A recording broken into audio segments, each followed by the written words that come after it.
에너지가 넘치는 강연 DBS 안녕하세요. 송사리 교수입니다. 오늘 저희 집안에 가족이 늘었습니다. 아주 경사났습니다. 제가 그래서 기분이 업되었습니다. 여러분 건강하시죠? 예. 이제까지는 죄사함을 받을 자의 마음가짐에 대한 이야기들을 주로 해왔습니다. 이번 시간과 다음 시간에는 근본적으로 죄들이 어떻게 해결되는지를 말씀드리려고 합니다. 그 이야기가 창세기부터 요한계시록까지 수없이 많습니다. 그것들을 전부 하나로 묶어서 좀 성경도 좀 여러 곳을 찾아가면서 이야기하겠습니다. 또 제가 여러분에게 질문할 때는 마음속으로 대답을 하시면서 들어주십시오. 아시겠죠? 그래서 우리가 가지고 있는 이 시간, 이 세상에서 가졌던 어떤 시간보다도 보람되고 가치 있고 유익한 시간이 되시기를 바랍니다. 저는 이것이 여러분의 마음속의 지식이 아닌 믿음으로 또 이론이 아닌 사실로 임하기를 간절히 바라는 마음으로 말씀드리려고 합니다. 그럼 먼저 히브리서에 있는 말씀을 찾겠습니다. 찾아주십시오. 히브리서는 신약성경 363페이지 정도에 있고요. 히브리서 10장 1절부터 읽겠습니다. 율법은 장차 오는 좋은 일의 그림자요 참 형상이 아니므로 해마다 늘 드리는 바 같은 제사로는 나오는 자들을 언제든지 온전케 할 수 없느니라. 그렇지 아니하면 섬기는 자들이 단번에 정결케 되어 다시 죄를 깨닫는 일이 없으리니 어찌 드리는 일을 그치지 아니하였으리요. 그러나 이 제사들은 해마다 죄를 생각하게 하는 것이 있나니 이는 황소와 염소의 피가 능히 죄를 없이 하지 못함이라. 조금 내려와서요. 10장 10절 말씀을 보면 이 뜻을 쫓아 예수 그리스도의 몸을 단번에 들이심으로 말미암아 우리가 거룩함을 얻었노라. 제사장마다 매일 서서 섬기며 자주 같은 제사를 드리되 이 제사는 언제든지 죄를 없게 하지 못하거니와 오직 그리스도는 죄를 위하여 한 영원한 제사를 드리시고 하나님 우편에 앉으사 그 후에 자기 원수들로 자기 발등상이 되게 하실 때까지 기다리시나니 저가 한 제물로 거룩하게 된 자들을 영원히 온전케 하셨느니라. 또한 성령이 우리에게 증거하시되 주께서 가라사대 그날 후로는 저희와 세울 언약이 이것이라 하시고 내 법을 저희 마음에 두고 저희 생각에 기록하리라 하신 후에 또 저희 죄와 저희 불법을 내가 다시 기억지 아니하리라 하셨으니 이것을 사하셨은즉 다시 죄를 위하여 제사 드릴 것이 없느니라. 18절 말씀까지 읽었습니다. 전 세계가 코로나의 공포로 떨고 있습니다. 세계 곳곳에서 일어나는 많은 일들이 내 눈으로 직접 보는 것처럼 빠르게 뉴스로 전달되는 시대입니다. 전산실에서 컴퓨터로 처리하는 일들이 굉장히 발달돼서 100분의 1초, 1000분의 1초. 제가 자세히는 모르겠습니다만은 굉장히 편리해진 것만은 틀림이 없습니다. CCTV 또한 국내 전역에 구석구석 설치되어 있어가지고요. 도둑질을 해도 몇 시간 만에 잡히는 그런 경우가 대부분이라고 합니다. 한국 내 CCTV가 무려 26만 4,476대가 설치되어 있다고 하는군요. 여러분 CCTV 눈을 들어서 보시면 자주 눈에 띄죠? 의료기기도 상당히 발달되어 있는 거 여러분 아시죠? 이런 기계들이 발달돼서 사람의 뱃속에 있는 이 심장, 간, 위장인이 우리 눈에 보이지 않는 여러 부분들까지 찍게 되는데 아쉽게도 아직까지 사람의 마음을 들여다볼 수 있는 기계는 우리 사람들이 만들지를 못했습니다. 언젠가는 그 기계도 만들어질지는 모르겠습니다만은, 그것이 만들어지면 제가 아무리 비싸도 저는 그것을 꼭 하나 사려고 합니다. 그걸 사서 제가 저희 집에 왔다 갔다 하는 우리 분들 한 명씩 들어오면은 난 이쪽에 앉아서 지켜보는 거죠. 여러분, 비행기 탈 때 보니까 그렇게 하더군요. 가방을 컨베이어에 올려놓고 가방이 지나가면 이 X선으로 살펴보듯이. 여러분이 제 연구실에 들어오시면은 제 의자에 이렇게 앉아서 누굽니까? 김아무개, 임아무개, 아무개 사장님. 아이고, 김장로님. 마음에 죄가 그냥 있네요. 장로님, 이리 좀 오십시오. 딱 찍어가지고, 이거 장로님 마음을 찍은 사진인데, 장로님 아직까지 더러운 죄가 그냥 있어요. 회개하셔야 됩니다. 여러분, 그러면 참 좋겠죠? 저기, 우리 형님, 이리 좀 와보십시오. 믿음이 좋은가, 안 좋은가, 사진 좀 찍어봅시다. 찰칵. 아이고, 형님, 죄는 다 씻어졌네? 여러분, 그렇게 되면 죄가 다 씻어졌는지 사진 한번 찍어보자고 오는 사람이 굉장히 많을 것 같습니다. 한번 찍는데 한 500만원씩 받을까요? 너무 비싼가요? 좀 깎아서 한 100만원만 할까요? 예, 어찌됐든 그런 기계 하나 있으면 굉장히 좋겠습니다. 사람들이 자기 자신의 마음대로 생각하고 계획하지만 자기 마음을 잘 모릅니다.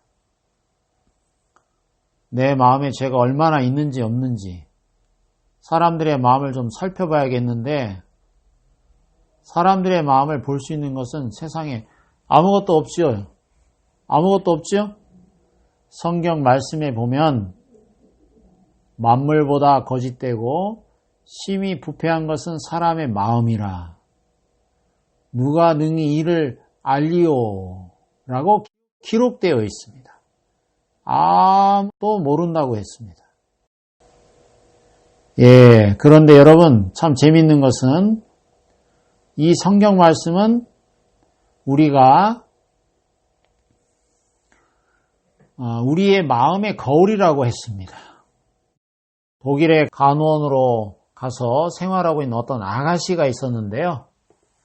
이 아가씨는 전에도 교회를 다녔지만 독일에 가서 죄의 사함을 받고 거듭났습니다.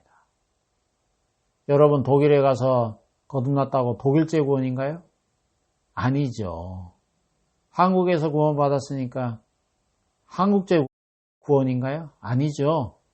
한국에서 구원받으나 독일에서 구원받으나 같습니다. 왜냐하면 구원은 국산품이 없기 때문이죠. 모두 하늘나라째입니다. 그러니까 독일에서 받아도 역시 구원은 Made in Heaven입니다. 그 자매가 국제전화를 걸어서 한국에 있는 아버지에게 구원을 받으라고 성경 세미나에 참석해보라고 간곡하게 부탁을 했습니다. 그 자매 아버지는 경상남도 남해에 계시는 남해여객 주식회사 사장님이에요. 그분은 또 향교에 나가서 공자왈, 맹자왈 하시는 분인데 나이가 꽤 많으신 분입니다. 딸이 먼 외국에서 비싼 돈을 들여 국제전으로 간절하게 권하는데 안 갈 수는 없고, 생전에 예수쟁이들 모이는 데는 어찌 그리 가기 싫은지, 어찌해야 좋을지 모르는 터였습니다.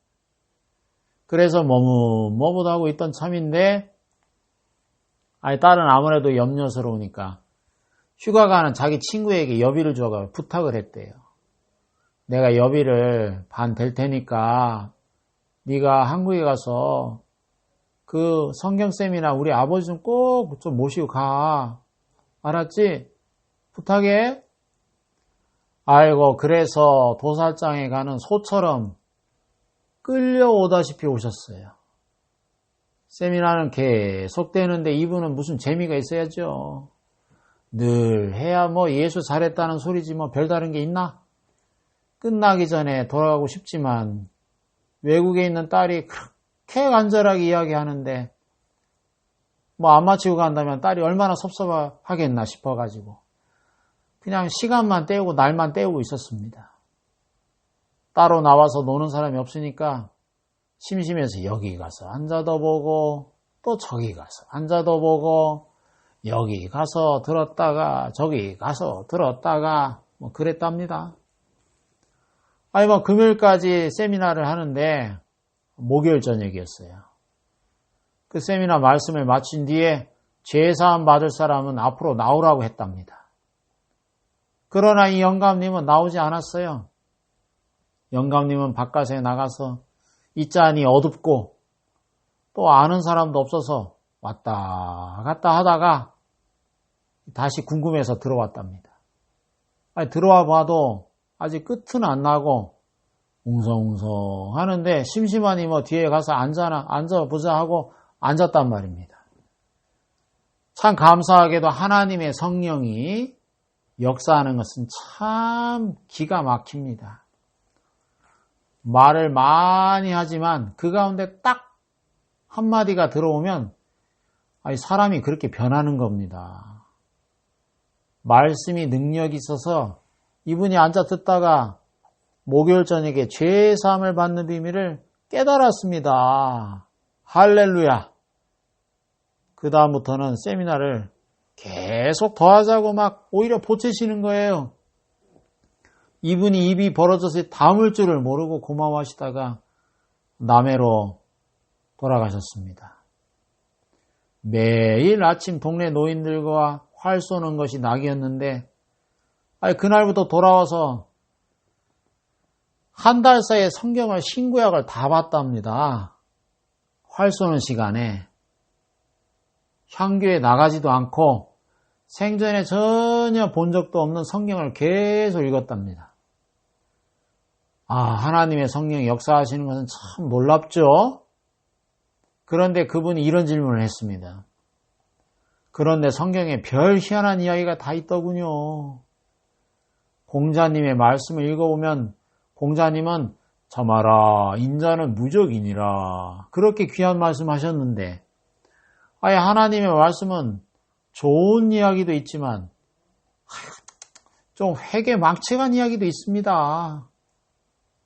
제가 성경을 읽어보니까 시아버지가 며느리하고 관계를 가지고 세상에 딸이 애비하고 관계를 가지고 세상에 이 거룩한 책에 그런 회개망측한 이야기를 다 써놨습니까? 왜? 여러분 이 이야기가 나오지요?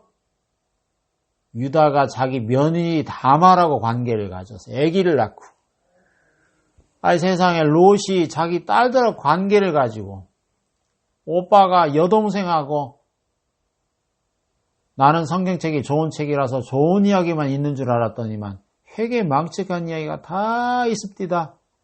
아이고 얼굴이 뜨뜻해져서 못 읽겠습니다. 그건 왜 그렇습니까? 그런 이야기는 왜 써놨습니까? 이렇게 물으시는 거예요. 여러분 그것이 성경이 다른 책하고 다른 점입니다. 그래 회개망측한 이야기를 써놓은 것이 다른 책하고 다른 점입니까? 아닙니다. 여러분 예를 들어 제가 늙어서 죽었다고 합시다. 다른 책은 제가 이 세상에서 살면서 잘한 일도 있고 잘못한 일도 있는데 뭐 제가 제자들이 있다거나 아니면 후배들이 있다고 하면은 제 자식들이 있다고 하면은 저에 대한 글을 쓴다면 송사리 교수가 이러한 일을 했다 하고 좋은 이야기를 쓰지 나쁜 이야기를 쓰지는 않을 겁니다. 그렇죠? 나쁜 것은 가능하면 숨긴단 말입니다. 그런데 성경은 우리 마음의 거울이기 때문에 적나라하게 우리 마음속에 있는 것을 그대로 들추어낸 글입니다. 사람들은 자기 마음에 음탕한 생각이 있어도 점잖은 척 하지요. 그렇죠? 남을 위로하는 마음이 있어도 간사하게 웃으면서 안녕하세요 합니다. 여러분, 이 성경 속에는 갖가지 이야기가 있는데 음탕하고 추한 이야기도 많이 있습니다. 우리 마음에 바로 그런 부분이 있다는 것을 표현한 것입니다. 시아버지가 며느리와 아비가 딸과 여러분은 그렇지 않았을 것입니다. 하지만 여러분, 우리 마음속 중심에 음탕한 마음은 다 있습니다. 성경은 그것을 들추어내어 우리에게 깨닫게 하려고 기록되었습니다. 우리 마음에 더러운 것이 없다면 더러운 이야기는 안 썼을 것인데 우리 마음에 추하고 더러운 것이 많기 때문에 성경은 그런 것을 다 들추어내어 우리 마음을 보여주고 있는 것입니다. 그분이 그 이야기를 듣더니 참 성경은 진리입니다. 공자님의 말씀은 체면적인 말을 많이 섞었는데 정말 성경은 진리군요 하면서 그때부터 성경을 얼마나 더 열심히 읽는지 모르겠습니다. 여러분, 저는 이 시간 제가 무슨 예배당을 짓는 이야기를 하려고 하는 것도 아니고 제가 어떤 계획을 이야기하려고 하는 것이 아닙니다.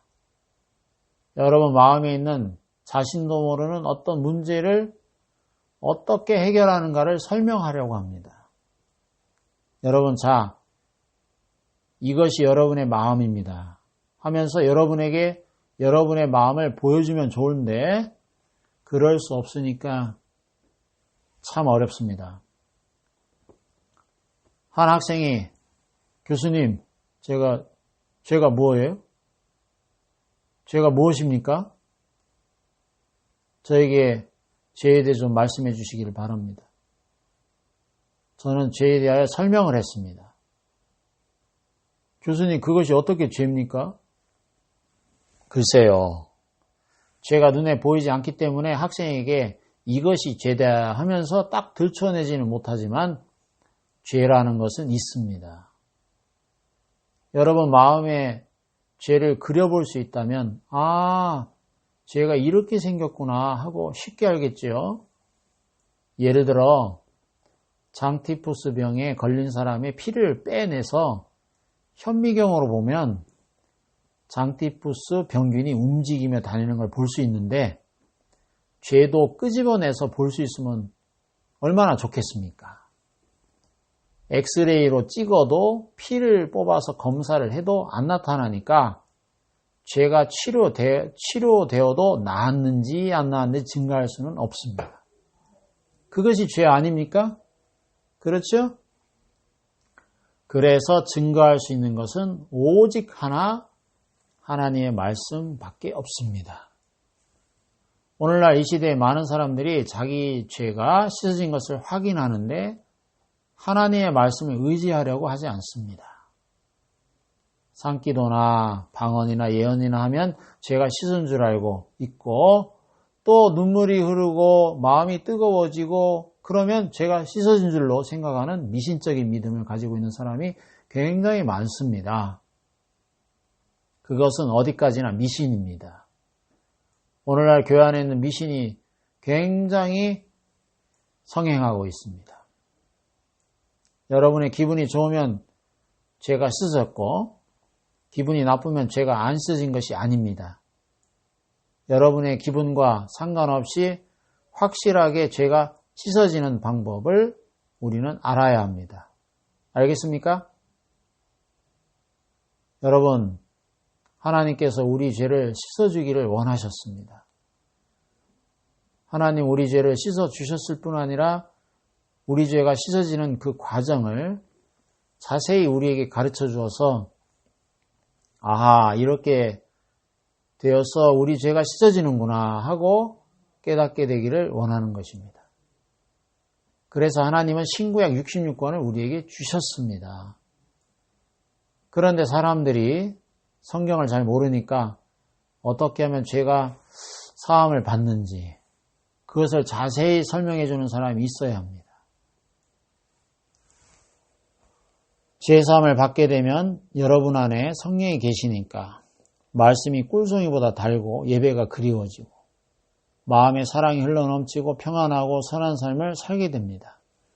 그러나 여러분 죄도 해결되지 않은 사람에게 죄를 짓지 마, 도둑질하지 마, 11조 내 성경 읽어 하면 부담만 되지 그게 잘 되지 않습니다.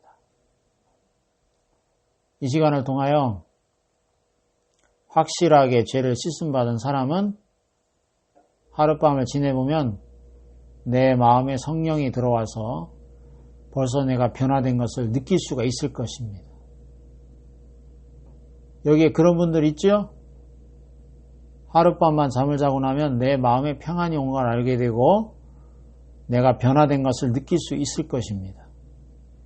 그렇기 때문에 우리에게 가장 중요한 것은 죄사함, 거듭남의 비밀을 깨닫는 일입니다. 여러분 속에 있는 죄가 확실하게 씻어지면 되는 것입니다. 자, 여러분 여기 마이크가 있는데 만일 이 마이크의 선이 어딘가 끊어졌다면 이런 소리를 낼 수 있습니까? 없습니다. 그러면 어떻게 해야 합니까? 기술자가 와서 끊어진 부분을 찾아 연결시켜 주어야 합니다. 이제 스피커에서 정상적인 소리를 내면 됩니다. 여러분 속에 성령이 들어가시면 여러분은 변화를 받을 수밖에 없게 되어 있습니다. 만일 죄사함을 받고 난 뒤에도 여전히 세상을 사랑하며 육신적인 삶을 살고 있다면 무엇인가 문제가 있는 것입니다. 하나님과 나 사이에 가로막힌 담이 없어지고 모든 문제가 해결되면 그때부터 우리는 예수님과 같이 동행하게 되는 것입니다. 여러분 이 시간은 병원과 같습니다. 병원에 가면 의사가 있죠? 그런데 환자들이 너무 많이 와서 바쁘면 환자들을 전부 다 모아 아스피린이나 휙 던져주고 하나씩 주워 먹으라고 합니까? 그렇게는 못한단 말입니다. 의사가 바쁘다고 해서 전부 진통제만 하나씩 나눠준다든지 옥도전기나 발라서 보내준다든지 그렇게 하지는 않는단 말입니다. 한 사람 한 사람 청진기를 대고 진찰을 합니다. 증세가 어떠신가요? 하고 물으면 환자는 그대로 이야기를 해줘야 합니다. 거기에 맞는 처방이 나오면 약이 또 그대로 나와요. 영혼의 병원도 그와 마찬가지죠. 제가 대충 말씀 전하고 마친다면 그것은 공통으로 아스피린을 획 던져서 주워 잡수시라는 식의 인식 그런 것밖에 안 되죠.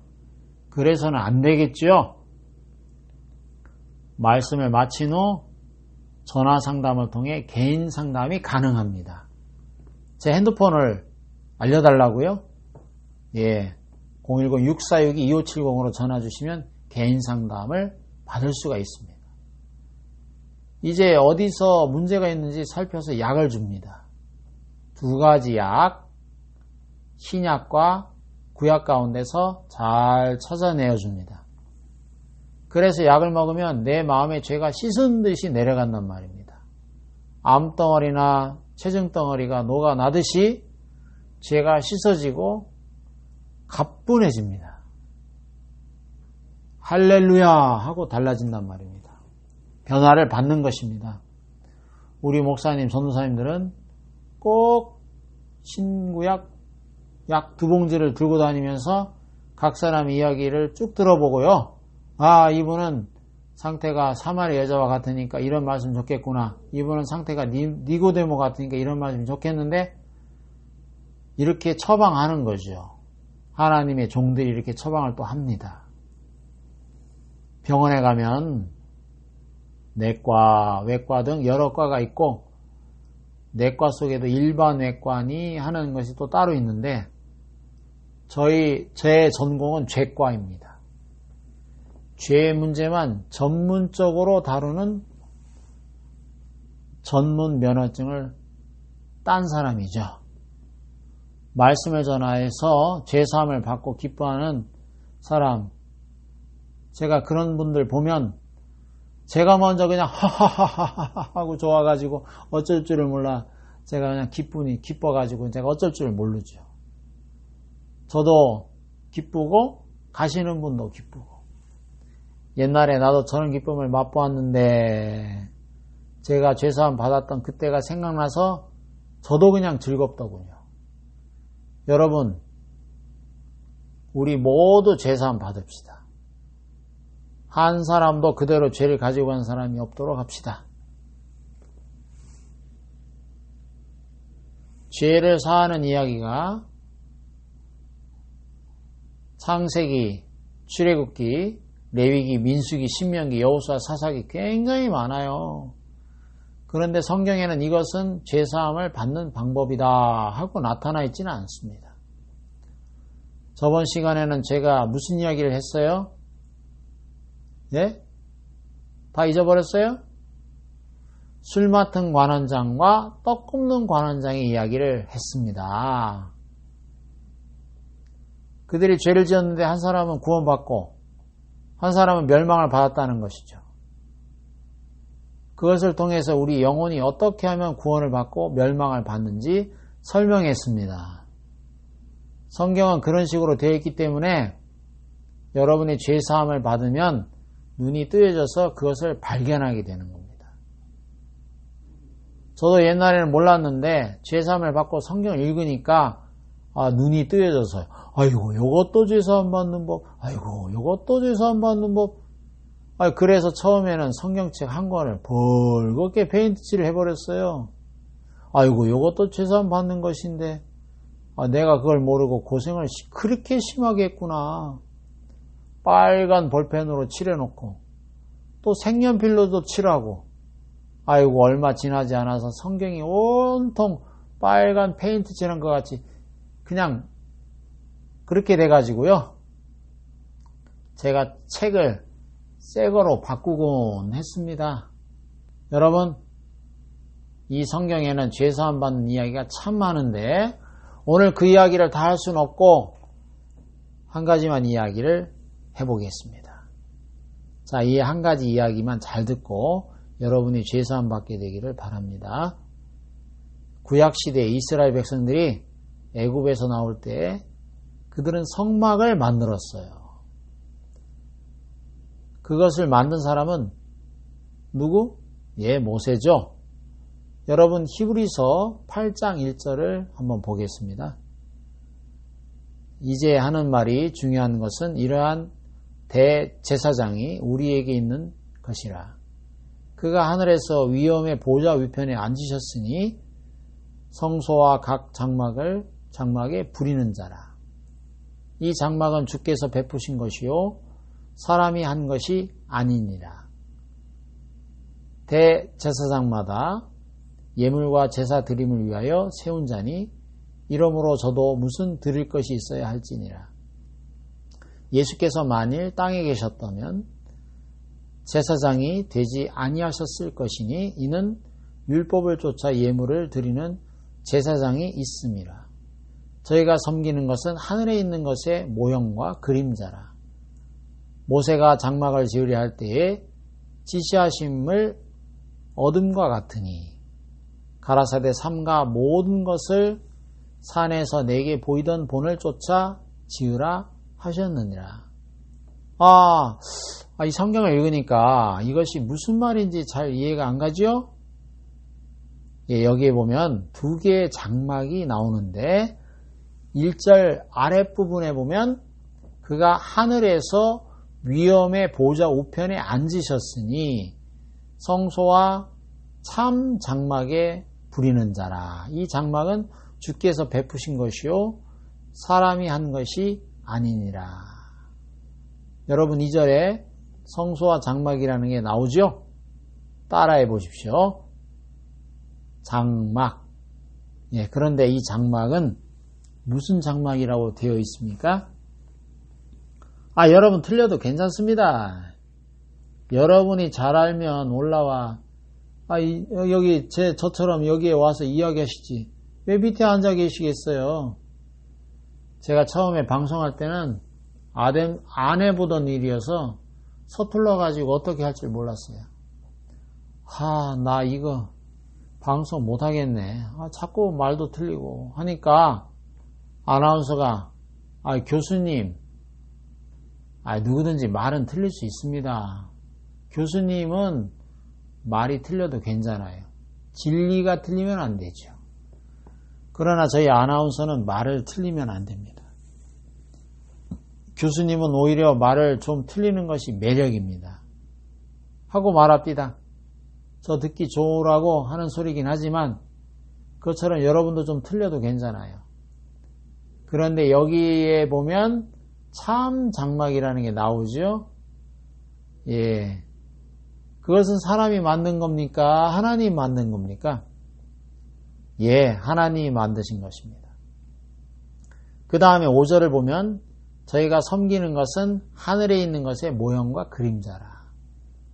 그러니까 여러분 2개의 제단, 2개의 성소, 2개의 장막, 2개의 성전이 있다는 거죠. 여러분 성막이 2개 있다. 성전이 2개 있다. 이런 이야기 들어보신 적 있으세요? 2개가 있습니다. 예. 서전주 교회 성전, 동전주 교회 성전. 2개 아닙니까? 아마 그렇게 생각하는 분도 계실지 모르겠습니다만 그것이 아니고요. 하나님께서 제사 드리는 성소가 있는데 하나는 사람으로 말미암아 지은 것이 아닌 하늘나라에 있는 성소라는 것입니다. 여러분 하늘나라에 가면 제단이 있고 성전이 있습니다.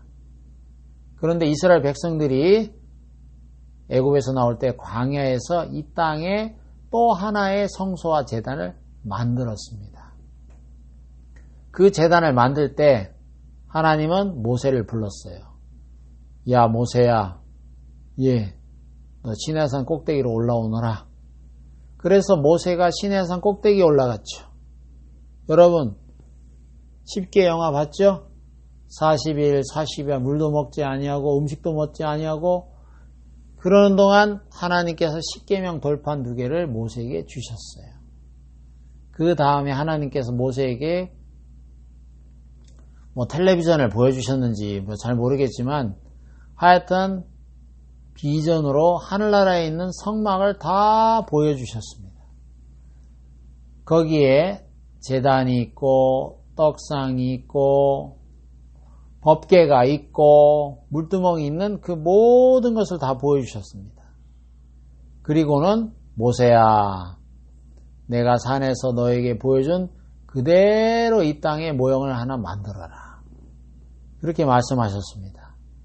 자, 히브리서 8장 5절을 제가 읽어보겠습니다. 저희가 섬기는 것은 하늘에 있는 것의 모형과 그림자라. 이제 그 말이 이해가 됩니까? 모세가 장막을 지으려 할 때 지시하심을 얻음과 같으니 가라사대 삼가 모든 것을 산에서 내게 보이던 본을 쫓아 지으라. 그러니까 이 말씀에 보면 하나님께서 하늘나라에 있는 성전과 법궤와 제단을 보고 그 모양대로 이 땅에 지으라고 했습니다. 하늘에 있는 제단의 모양을 그대로 따가지고 와서 이 땅에 지으라고 했습니다. 그래서 하늘에 있는 제단의 모양을 그대로 따가지고 와서 이 땅에 인간들이 제단을 만들었습니다. 그러니까 그것은 원본이 아니죠? 사본이죠? 원본은 어디에 있습니까? 하늘나라에 있습니다. 이 땅에 있는 것은 모형입니다. 그렇기 때문에 이스라엘 백성들은 죄를 지을 때마다 그 모형 앞에서 제사를 드린 거죠. 제사장들이 법복을 입고 양이나 소를 잡아서 피를 뿌렸습니다. 피를 뿌렸어요. 제가 처음 인사할 때 가족이 늘었다고 했는데 자, 보실까요? 예. 재직 강아지 무비가 새끼 강아지들을 여럿 낳았습니다. 귀엽죠? 자, 오늘 이 시간 여기서 마치도록 하겠습니다. 예, 감사합니다. 감사합니다.